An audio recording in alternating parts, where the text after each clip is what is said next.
What if a government shutdown wasn't actually a crisis? What if it was a calculated strategy to score a win? Well, that's exactly the argument we're going to break down today. It's been called the backfire shutdown, and we're going to unpack exactly how that whole narrative gets put together. So here's how we're going to tackle this. First, we'll set the stage with the looming shutdown. Then, we'll dive into what the source calls the backfire strategy. After that, we'll look at how it portrays two competing bills. Then, there's a second backfire argument we need to cover. And finally, we'll pull it all together with the speaker's conclusion. All right, let's jump in. Section 1. Setting the stage.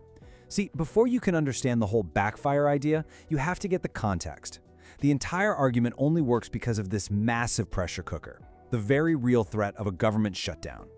It creates this incredibly high-stakes political standoff. And boom, right there, that's the core claim from the source video. The idea that a shutdown isn't a problem, it's a guaranteed win. So our job here is to figure out, what does the speaker actually mean by backfire, and what does a win even look like in this scenario? So what's behind all this tension? It really all comes down to a single date, September 30th. That's the deadline. Congress has to pass a funding bill, what's called a continuing resolution, or CR, to keep the government running. If they don't, a lot of services just stop. That one date is the pressure point for everything that follows.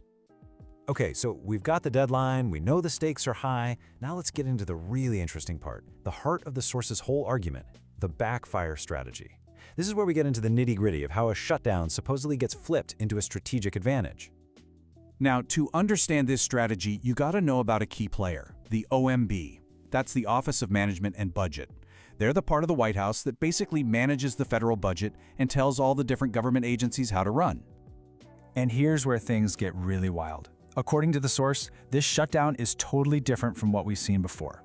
The plan isn't to just send workers home for a little while. No, the claim is that the instruction is to get ready for permanent mass firings. The source actually breaks it down into this three-step plan that they attribute to the OMB. Step 1, agencies have to figure out which programs are going to run out of money. Step 2, they're supposed to draft what are called reduction in force plans, or RIFs, to permanently get rid of those jobs. And Step 3, issue the notices to the employees who are about to lose their jobs. Okay, and this right here is probably the most important distinction in the whole argument. For years, shutdowns have meant temporary furloughs. Workers get sent home, but eventually they come back and they get back pay.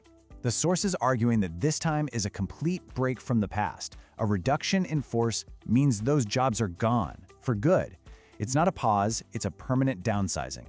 Now, the source is also quick to point out that not everything is shutting down, right? They make it very clear that all the essential services, you're talking Social Security, Medicare, veterans benefits, the military, law enforcement like the FBI, and even air traffic control, all that stuff keeps running no matter what.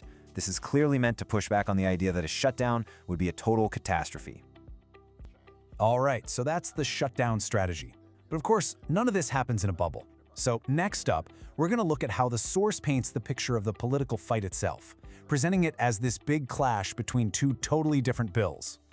And wow, the video paints a really black and white picture here, even using these loaded terms. The Republican bill gets labeled a clean CR. It's described as just a simple 7-week extension to buy more time for talks, something with bipartisan support. But the Democratic bill? That gets labeled a filthy CR. The speaker claims it adds $1 trillion in new demands, gets rid of funding for rural health care, and puts non-citizens on taxpayer-funded health plans. So you can see how this framing is just crucial to the speaker's whole argument about who's to blame for the gridlock. Okay, so just when you think you've got the argument figured out, it's all about the budget, right? The source throws a curveball. The shutdown isn't the only backfire they talk about. There's a whole second part to this narrative, and this one is aimed right at the Department of Justice. So, what is this second backfire they're talking about? Well, it's a huge shift. We're moving away from budgets and funding and into the world of federal investigations and potential indictments.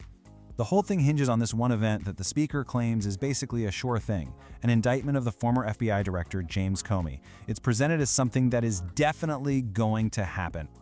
And to back this up, the video shows a clip from another commentator. This person is predicting that if Comey gets indicted, you're going to see a bunch of prosecutors at the Department of Justice just walk out. They're predicting these mass resignations as a pretty bad outcome. And this is the perfect example of the whole backfire idea in action. The source speaker hears that prediction of people resigning, and what does he do? he immediately reframes it.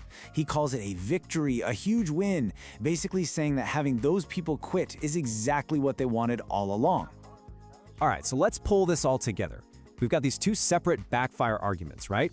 One is about the shutdown and firing people, and the other is about the DOJ and people quitting.